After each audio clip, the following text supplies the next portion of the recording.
Hello viewers, welcome to the MNK Show.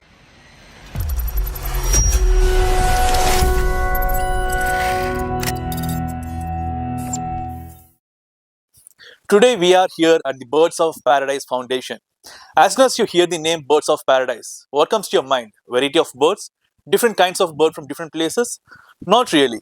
In this place we have both animals and birds which are abandoned, injured, donated and rescued. Today in this special episode, we have the founder of Birds of Paradise, Mr. Karthik Prabhu.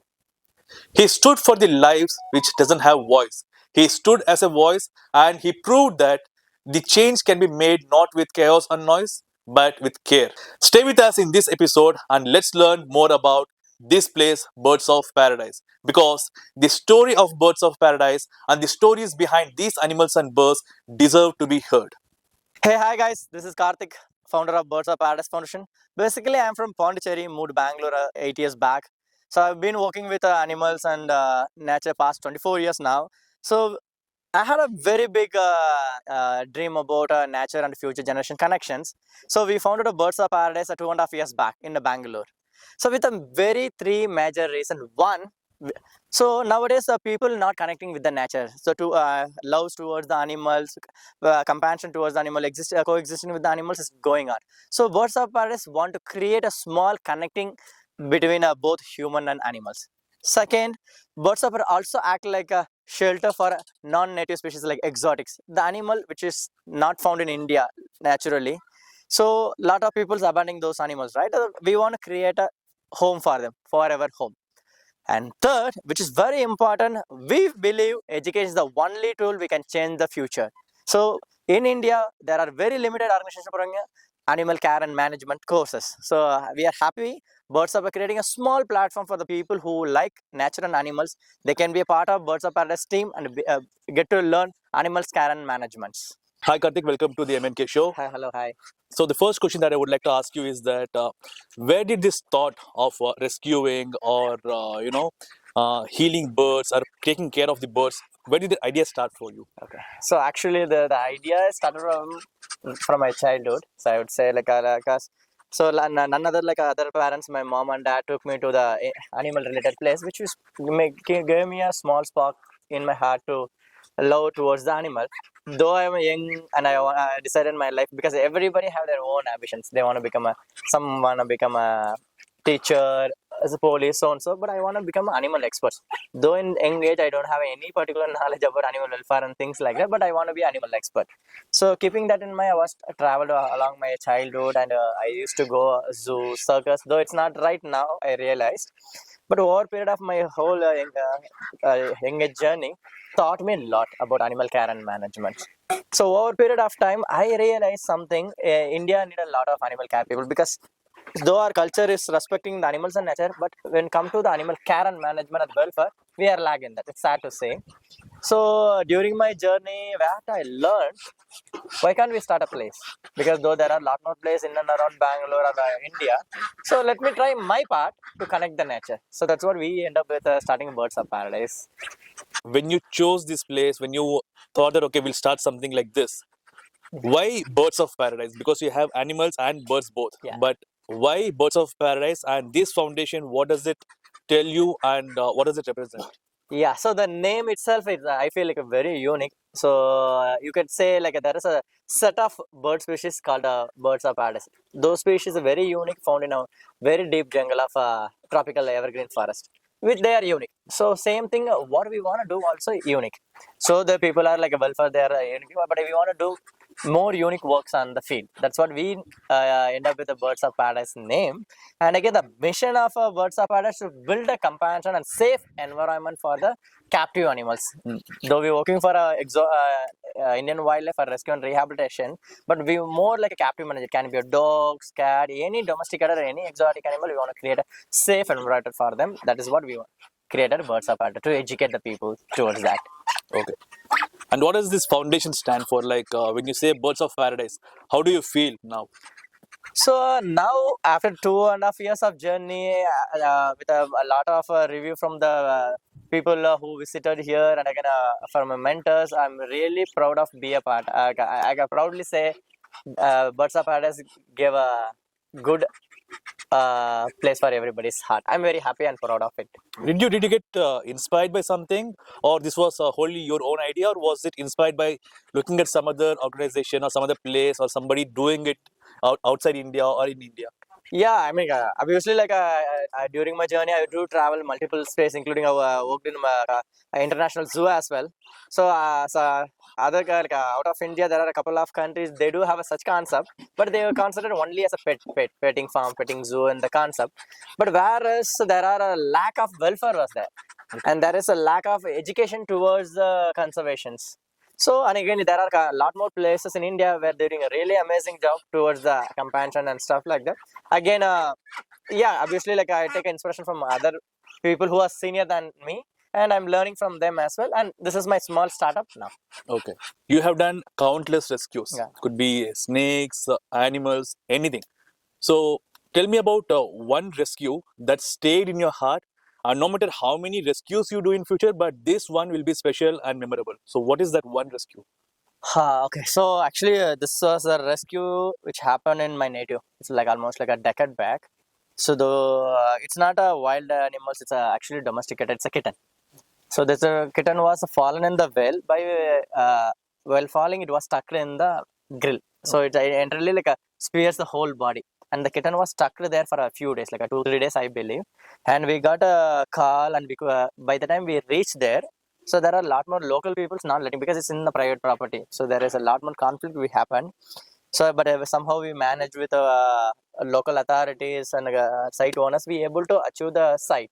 So we got into the well. We rescued the kitten, but only what I think is there are though the kitten was very weak, dehydrated, and it was in the pain. But one thing what I realized the small poor little guy holding his willpower and holding that because there are n number of chances of animals. Here the kitten may be fast, but willpower holded that. So that taught me a lot of things. How what matter you are like in the situation to just focus to achieve it. You can able to achieve. That is the only key point. I hold it. I'm just traveling. Though I am getting a lot of challenges in our life, but I'm just running behind that. But that particular rescue taught me very well. But how did you take the kitten out of the well later? So I got down in the well. We rescued the kittens. We shifted into the safer place. No, it was safe after It was safe. It was safe. That is the only miracle. Luckily, there is no any internal damage. It's only like a soft tissue damage. So it was healing will be helped in it. It can recover faster. Okay. So what is the recent rescue that you did? I mean, So recent rescued, there was a crocodile in a private property. Karnataka Forest Department approached us and he gave a rescue order. So it was like a huge, like the 200 by 150 size of a pond in a private property, depth of 25 feet. This particular 7.5 feet female crocodile was there for 3 years, 3 months. And again, the people not comfortable with. So though like we, our team and our forest department try to educate them, it is good and stuff like that, but they're not ready. Obviously, like a crocodile in their premises, they are worried about the safety as well. See, we are forced to rescue the crocodile. That happened like last week. So we safely rescued after a few days of monitoring. We rescued and we released the animal in a Banarghata National Park. Okay. So that is a recent one. Okay. So, I mean, after rescuing those animals or birds, so what is the next procedure? So you said now you left in Bannerghatta Zoo. Yeah. So, but few animals won't, tolerate the weather condition or the environment, all those things. So, was there any situation where you rescued an animal but you didn't have a proper place to leave that or something like that? It's not such like that because, like I say, there's two things. One is like a domestic or exotic animal, and another is a wild animal. So if you are rescuing any kind of wild animal, they are already in India. I mean, already here, they are adapted with everything. Until the animal really need of any special care, like a injury or anything, that time we have to send the animal to the dedicated rescue and rehabilitation center or zoos. Apart from that, if animals are healthy, with the forest department knowledge, we'll release them back. Again, if it was like a domesticated or like an exotic species, which we can't release it back again, especially like an exotic animal. So such animal, we will get it to a birds of paradise. We will give them a lifetime care here. Then we will take care of the animal, whether it's injured or not injured. We will take them back. And the weather condition, yeah, might be most of the animals already bred in India captively, so they are adjust to that. Okay. But we will create a suitable environment. For example, any snakes or something, we will create a suitable environment for the particular species to keep them very happy. Okay, okay. So coming back to Birds of Paradise. Yeah. So you said you started this 2.5 years back. Yeah. So while starting Birds of Paradise, what was the objective that you had in your mind, and what were the challenges that you faced to fulfill that objective? Maybe support from the government or the legal things, whatever it is. So what were those challenges that you faced while starting Birds of Paradise? Okay, so challenge in terms of us finding the location, because like when we decided Birds of Paradise, that especially like open for public, we can't go very far because the people will feel it's far, they can't visit. We want a place, a good number of a space that will hold X amount of animal species, and again that should be closer to the city. So the people is like a 1 day trip kind of thing. So the finding a place is the big challenges. Finding a suitable place is more challenge, because though we got a place needed a quantity, a size, there is a lack of vegetation, lack of electricity, lack of water. But luckily we end up with this existing location, which was happy. And in terms of legalities, though Karnataka Forest Department very works very honestly, and again we are very clear in what we are doing, and we applied whatever paperwork needs to be done, we get it done. And such cases, and we are very transparent to what we are doing, so we are not like hiding or anything like that. And again, we are associated with other rescue as well, so they are happy with what we are doing. Okay, okay. Since we're talking about animals and birds, and you have started this beautiful foundation where you heal animals, rescued animals, injured animals, all those things. So in society, there are these harsh realities, right? Like abandonment of animals, which we don't know. Me as a normal person, I don't know abandonment of animals. So what is this abandonment of animals, and what are these realities which people don't know, and what would you like to say to the people about Okay, this? so actually this is a kind of a sensitive issues which is happening across India nowadays. So I think I feel like I'm the best person to give this information, though life will teach you from the lot of mistakes. So there is something called like a exotics market, which is like a building up and growing in India very rapidly, which is not right. Okay, so people will get fascinated. They want to keep any exotic animal, can be a snake or a reptile like a iguanas, turtles, tortoise, other birds in a captivity, which is not actually like a ethics or good as well, because like general peoples, they're not aware the real stress or real black life going behind it. So there are a lot of animals every day smuggling from other countries to India illegally just for pet trade. So due to that, it's not only breaking the international trade system like a CITES, and again it's more like a zoonotis. Like we are well aware of this COVID, which took like a complete world upside down. So that's it actually came from animal. That's everybody. So exotic trade or exotic market also be a part of it. So we not sure which animal, where they coming from, what are the disease they carrying out. That also communicable. So exotic disease can transmit it to Indian wildlife, that allows it's communicable to humans, which is again problematic. Leads to local animals, like it can be a dogs or cat, domesticated, or even wildlife. That is again problem. Okay. So that is actually like which has to be stopped.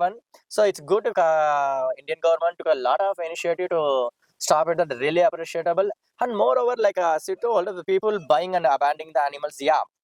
Because if you take turtles as an example, there are a small species turtle called a radius sliders, very commonly found in all the aquariums. People get fascinated about the, oh, it looks cute and tiny, they will buy it. So over period of time, the animal is bigger. You need a bigger space to provide in terms of like a swim space, a basking space. Not everybody able to provide that. What they're doing, okay, it's a turtle, nobody's not just going and dumping in the water. Okay. Nearby water, but that's wrong actually. Releasing any exotic animal in local white, it's illegal. Okay. Again, it's not ethics, so because that particular species may die or may reason to destroy the other native species. Okay. So radius sliders are dominant species that can collapse the Indian pond ecosystem. And again, I saw a lot of peoples, they proudly say, sir, I saw a lot of birds kept in the pet shop. I purchased, I released it. Though the sounds looks release, but it's actually not a release. Actually, it's a death. We are respecting their concern. The animal should not be in a cruel condition. The animal should have their own rights, but the action is wrong. So you're releasing any exotic animal, especially the birds, they will die off in a We have n number of raptors. Can be a Okay. crow or raptors. They'll kill off in a minutes. So that Okay. is actually like a painful. So such cases, what we would suggest, instead of like releasing, please hand over the animals to any organization who will take care of the animal. Okay. So they will, at least they will be happy living for a lifelong rather than dying in a minute. Okay. You have done a lot of rescues. So rescue means you should be mentally and physically strong enough, Exactly. right? Yeah. So there are rescues where sometimes you'll be physically strong, but emotionally that rescue operation will test your patience. Okay. Okay, so how do you think you overcame that challenges or those challenges during rescue? And was there any situations where it really tested your patience, but you had to stay there to rescue that animal or bird? Okay. So all time there is not necessary to rescue also. That is what we want to understand one thing. So because like we were thinking all time if animals in the human habitat, it needs to be rescued, which is not actually not all the cases until the animal is really trapped. So again, the testing my passion level, I can say like a couple of months back, there was a group of elephants, almost like a herd of 12, which was camped near the village lake. And the people was trying to shoot the animal, and departments was shoot, and they try to reach us also for help. We went and waited. So whatever the departments are trying to send the herds back to the forest, it was not happening. We are just wondering what happened, because it's a thick bamboo forest in the middle of the lake. We don't know, we don't have much equipment at that time. So somehow we able to get drones, and we checked after 2-3 days of our trainers, and we found that the young the female gave a baby. So because of the young baby which couldn't able to walk across the water body, the group of elephants camped there. So that actually like taught us instead of because during I think people tried every possible way to get this animal out of their place in terms of safety, right? They're putting a crackers, they were trying to do open gunfires, everything, but we until unless we know the exact why the animal not moving, it's difficult. So somehow luckily, because of our technology, we able to found that particular elephant gave a baby. That is what they heard is not moved. That is actually like a really took a passion, tested our passions, but it's worth it actually, I would say that.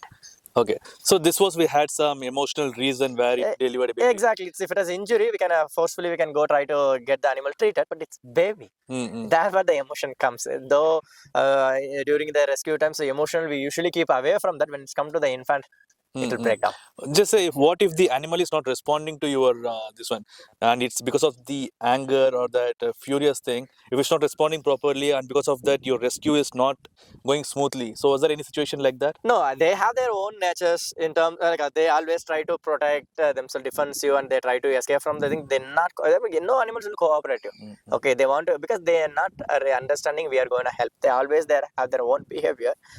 But as experts, we need to understand the particular animals, the particular moment scenario. So we need to react, so which can help both animals and humans safely. Okay, That's very okay. important.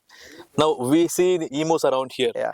So, are emus from India, or which is the native of No, emus? actually, the emus are from Australia. So Okay. almost like 2 decades back, there are a number of people imported emus from Australia for a meat purpose, table meat. Okay, okay. So we have a regular poultries like eggs. They want to try with the emu meats. That's why they imported and bred an n number. And there is like a lot of farms in Tamil Nadu. They started. So they was trying to do marketing and all, but over a period of time, it's collapsed. Okay. Nobody ready to buy their ready meat, and it's expensive again. So that is the major reason the whole industry was collapsed. Again, there are already thousands of emus across country. Okay, So okay. where will because each emu need 1.5 kg food. Okay. So then again, it's like become like a pest. The people not able to eradicate. There are a lot more people they slaughter and they consumed it, and again, Okay. a lot of people they left the emus away. But again, they are a non-native species. We can't just live like that in the native wild. So birds of paradise, we have a few emus which was with us almost like 2.5 years right now. Okay, okay. And from where did you get these emus? So this actually like, there was a farm nearby. So again, while passing through, we got it. And again, when we found the the animals are not so healthy. Again, as I told, that guy had almost like a 20 plus emus. He can't feed like a 20-30 kgs per day of a feeds. So just he want to give away to somebody who will take care. Again, he don't know whom to take. So while it's like a kind of, I could say, accident. It's good luck for me to be able to walk around if he spotted. So we almost got like a 14-15 emus from him. The rest are like almost by the time we reached, it was like vanished. We're not sure what is the risk. So that's what we handled, and like they are living happily, if I'm right. Okay. Oh my god. Wow. Okay, guys, what I'm holding here is ostrich egg. The world's biggest egg. World's biggest egg. Just now, this ostrich laid this egg when we were shooting, and I'm really lucky today. During a shoot, we just found one of our female started laying an egg. Hello, hi. So it's the world's biggest egg, I would say. So how I was talking about emus, right? It's same applicable for the ostriches. Ostrich also came to India for a meat purpose. Okay. So that's again collapsed. Again, like people's like who have a farmlands, guest house, they started keeping as a pet now. Okay. Yeah. Okay, I think these animals are really strong and it might break our bones. So we'll shift the location now. Oh my god.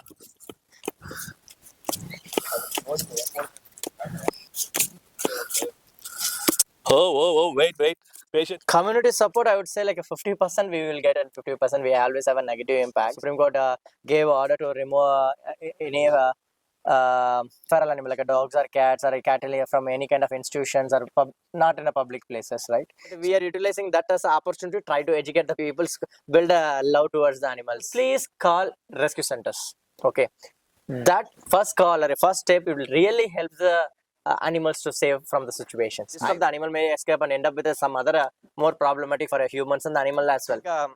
Hundreds of snakes and different species like monkeys, crocodiles, even leopards and elephant, along with the different organizations, forest department. I was hardly like 100 feet away. The leopard was standing 100 feet away when looking eyes to eyes. Sure, I'm seeing actually zero rescue, I would say. Okay. Because there where we feel we are doing a right job. And